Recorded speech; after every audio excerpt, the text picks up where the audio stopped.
हर घर पाठशाला में आपका स्वागत है। तो आज हम स्टडी करेंगे चैप्टर 14 एक्सरसाइज 3।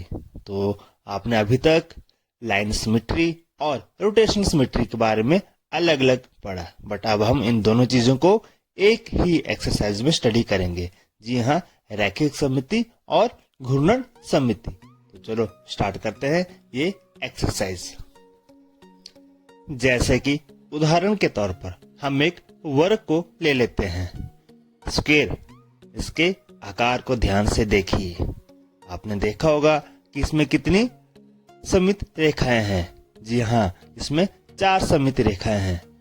इसी तरह से इसमें घूर्णन सममिति यानी रोटेशन सिमेट्री वो भी कितनी है, 4 है। एक और एग्जांपल लेते हैं वृत्त का। वृत्त को किसी भी कोण पर घुमाएंगे आपको वही आकृति दिखाई देगी। इसका अर्थ हुआ इसमें अपरिमित रूप से अनेक क्रम की घूर्णन सममिति है और साथ ही इसकी अपरिमित सममित रेखाएं भी होती हैं। अब वृत्त के किसी भी प्रतिरूप को देखिए। केंद्र से होकर जाने वाली प्रत्येक रेखा परावर्तन सममिति की एक सममिति रेखा है और केंद्र के विपरीत प्रत्येक कोण के लिए इसकी एक घूर्णन सममिति है। इसमें असंख्य प्रकार की घूर्णन सममिति है और रैखिक सममिति है। चलो एक्सरसाइज स्टार्ट करते हैं। तो ये रहा पहला प्रश्न स्क्रीन के ऊपर। Name any two figures that have both line symmetry and rotational symmetry. किन्हीं दो आकृतियों के नाम बताइए जिनमें रैखिक सममिति और क्रम एक से अधिक की घूर्णन सममिति दोनों हो। तो हमारे पास हो equilateral triangle and regular hexagon, जिसमें लाइन ऑफ सिमेट्री भी आएगी और रोटेशन सिमेट्री भी होगी जो एक से ज्यादा होगी। जी हाँ, नेक्स्ट प्रश्न आपका draw wherever possible a rough sketch of हर triangle with both line and rotation symmetry.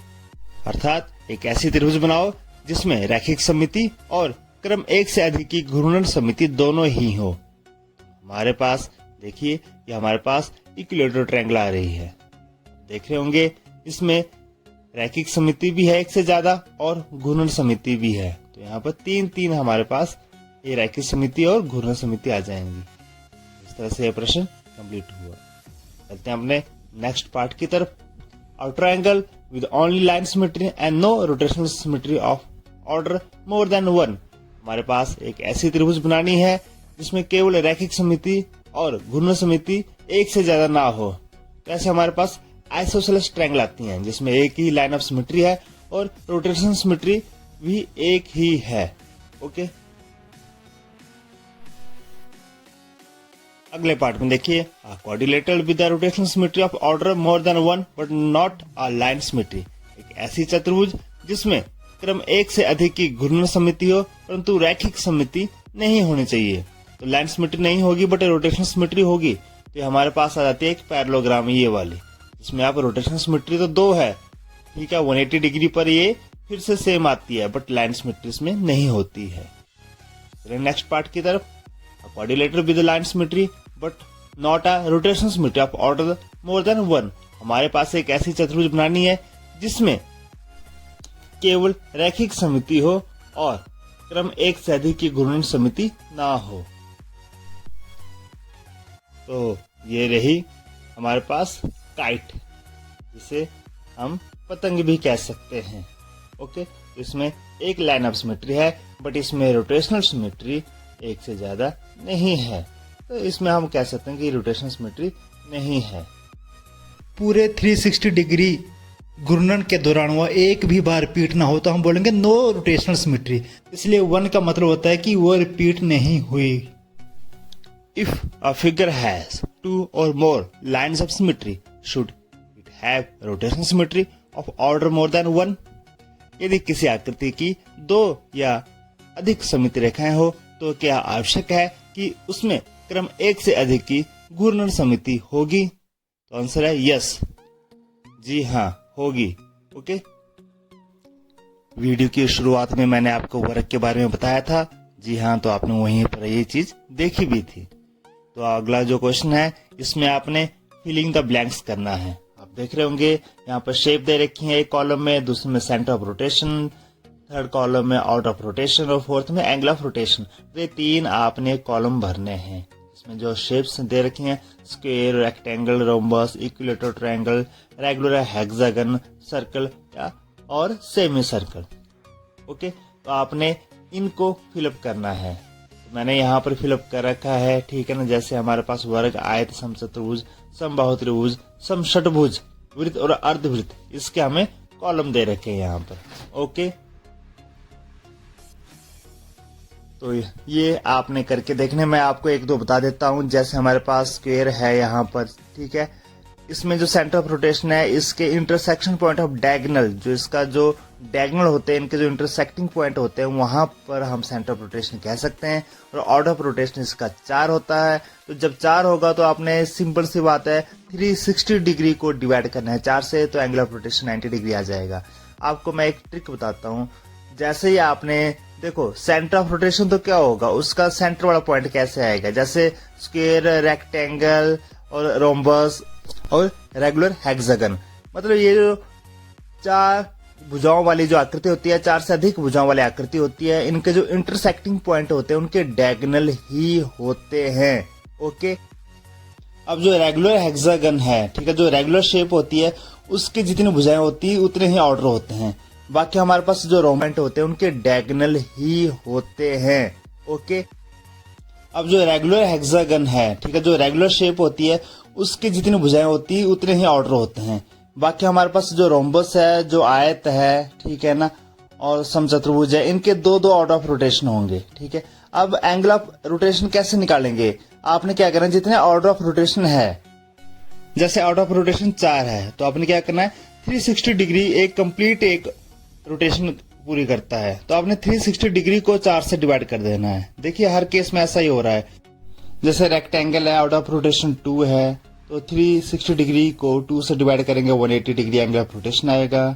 Rhombus है, इसमें भी 2 आ रहा है तो 180 डिग्री आ रहा है। इक्विलेटरल ट्रायंगल, ओके, इसके जो इंटरसेक्शन पॉइंट होते हैं, इसके जो मेडियंस होते हैं, जो माध्यिकाएं होती हैं, ये इसके इंटरसेक्टिंग पॉइंट होते हैं जहां पर तीनों मेडियंस आपस में मिलते हैं। तो यहाँ पर ऑर्डर ऑफ रोटेशन क्या होगा, आप 360 डिग्री को 3 से डिवाइड करेंगे तो 120 डिग्री आ जाएगा। सर्कल के केस में सेंटर ऑफ रोटेशन क्या होता है, इसका सेंटर ही होता है, आपको पहले बता चुका हूँ, ठीक है ना। और ऑर्डर ऑफ रोटेशन क्या होगा, इनफाइनाइट। और इसी तरह से एंगल ऑफ रोटेशन क्या होगा, किसी भी एंगल में घुमा सकते हैं आप, ठीक है ना। तो इस तरह से हमारे पास सर्कल के केस में आएगा। बट सेमी सर्कल के केस में क्या होगा, हमारे पास ऑर्डर ऑफ रोटेशन क्या होगा, 1 होगा। ओके, तो एंगल ऑफ रोटेशन भी 360 डिग्री ही होगा। ओके, तो चलते हैं अपने नेक्स्ट प्रश्न की तरफ। Name the coordinators which have both line and rotational symmetry of order more than 1। ऐसी चतुर्भुजों के नाम बताइए जिनमें रैखिक समिति और क्रम 1 से अधिक की घूर्णन समिति दोनों ही हों। तो हमारे पास ऐसी आती है स्क्वायर, रेक्टेंगल, रोम्बस, इनकी वर्ग, आयत और समचतुर्भुज। ये ऐसे हमारे पास चतुर्भुज हैं जिनमें both line and rotation symmetry 1 से ज्यादा है। स्क्वायर में 4 होती हैं, रोटेशन सिमेट्री भी 4 होती हैं। आयत में 2 लाइन ऑफ सिमेट्री है तो रोटेशन सिमेट्री भी 2 है। रोम्बस में 2 लाइन ऑफ सिमेट्री है तो रोटेशनल सिमेट्री भी यहाँ पर 2 ही होती है। तो आपने ये देख भी रखेंगे पिछले प्रश्नों में। ओके, तो हम चलते हैं अपने नेक्स्ट क्वेश्चन की तरफ। नेक्स्ट क्वेश्चन आपके सामने। After rotating by 60 degree about a center, a figure looks exactly the same as its original position. At what other angle will this happen for this figure? तो 60 degree पर कोई भी चीज वैसे ही दिखाई देती है, तो आगे कितने एंगल पर ऐसा दिखाई देगा, ऐसा प्रश्न है। तो आप सीधी सी बात है 60 डिग्री इसके मल्टीपल देख लीजिए। 61 the 60, 62 the 120, 63 the 180, 64 the 240, 65 the 300 and 66 the 360 degree. तो ये हमारे पास एंगल आ जाएंगे जो 60 डिग्री के मल्टीपल होंगे, ठीक है ना। तो वहां पर वो फिगर आपको फिर से दिखाई देगी। Got it. ये क्वेश्चन भी आपके यहाँ पर कंप्लीट हो चुका है। चलते हैं अपने नेक्स्ट क्वेश्चन की तरफ। तो अगला प्रश्न ये रहा स्क्रीन के ऊपर, last question of this exercise. Okay, can we have a rotational symmetry of order more than 1 whose angle of rotation is 45 degree and 70 degree.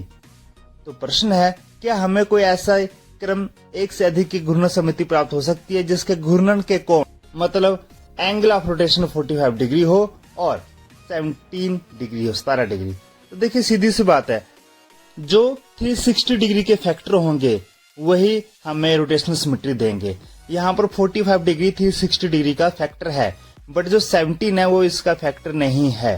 तो इस केस में आपको 17 के केस में आपको रोटेशनल सिमेट्री नजर नहीं आएगी, बट 45 डिग्री के केस में आपको रोटेशनल सिमेट्री नजर आएगी। जैसे 360 डिग्री को 45 से डिवाइड करेंगे तो हमारे पास 8 आता है, बट 360 डिग्री को 17 से हम जब डिवाइड करेंगे तो ये डेसिमल में आएगा हमारे पास।